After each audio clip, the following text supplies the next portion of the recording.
ಮತ್ತೊಂದು ವಿಶೇಷ ಏನ್ ಗೊತ್ತಾ ಇಲ್ಲಿ ತಿನಿಸುಗಟ್ಟೆಯಲ್ಲಿ ಒಂದ್ ಅಂಗಡಿಯಲ್ಲಿ ಏನ್ ಐಟಮ್ ಸಿಗುತ್ತಲ್ಲ ಸೇಮ್ ಐಟಮ್ ಬೇರೆ ಅಂಗಡಿಯಲ್ಲಿ ಎಲ್ಲೂ ಸಿಗಲ್ಲ ಅಲ್ವಾ, ಅದಕ್ಕೆ ಬಿಸ್ನೆಸ್ ಚೆನ್ನಾಗ್ ಆಗ್ತಾ ಇರೋದು. ಕಾಪಿ ಪೇಸ್ಟ್ ಇಲ್ಲ ಇಲ್ಲಿ ಏನಿದ್ರು ಅವ್ರವ್ರ ಅಥೆಂಟಿಕ್ ಮತ್ತೆ ಒಂದ್ ಬೇರೆ ಬೇರೆ ಫುಡ್ ಮಾತ್ರ.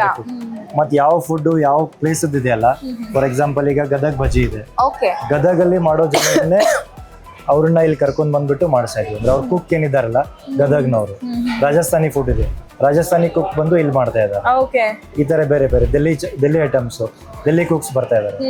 ಇಲ್ಲಿ ಮಹಾರಾಷ್ಟ್ರಿಯನ್ ಫುಡ್ ಇದೆ, ಸಾಂಗ್ಲಿ ವಡಾಪಾವ್ ಅಂತಿದೆ, ಸಾಂಗ್ಲಿಯಲ್ಲಿರೋ ಕುಕ್ ಬಂದು ಇಲ್ಲಿ ಕೆಲಸ ಮಾಡ್ತಾನೆ. ಓಕೆ, ಸೊ ಆ ತರ ನಾವು ಅಥೆಂಟಿಕ್ ಆಗಿ ಒಂದೊಂದು ಐಟಮ್ ಎಲ್ಲ ಮಾಡ್ತೀವಿ. Very nice. ಆಕ್ಚುಲಿ ಟೈಮ್ ಆಗ್ತಾ ಉಂಟು.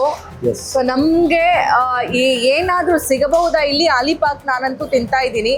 ಅದ್ರ ಜೊತೆ ಕೊಡೋ ಈ ಕಬ್ಬಿನ ರಸ ಇದೆಯಲ್ಲ, ಕಬ್ಬಿನ ಜ್ಯೂಸು ಸಖತ್ ಇಷ್ಟ. ಯಾಕಂದ್ರೆ ಇದರಲ್ಲಿ ಯಾವುದೇ ಫ್ಲೇವರ್ ಮಿಕ್ಸ್ ಮಾಡಲ್ಲ, ಇಲ್ಲ, ಇದು pure ಪ್ಯೂರ್ ಕಬ್ಬಿನ ಜ್ಯೂಸ್. ಸೊ ನೀವು ಈ ಜಾಗಕ್ಕೆ ಬಂದ್ರಿ ಅಂತಂದ್ರೆ ನೋಡಿ, ನಾನು ಎಷ್ಟು ತಿಂದಿದ್ದೀನಿ ಅಂತ ಗೊತ್ತಾಗ್ತಿದೆ ಎಲ್ಲಿ ನೀವು ಇದನ್ನ ಟೇಸ್ಟ್ ಮಾಡಬಹುದು ಅಂತ ಅಂದು.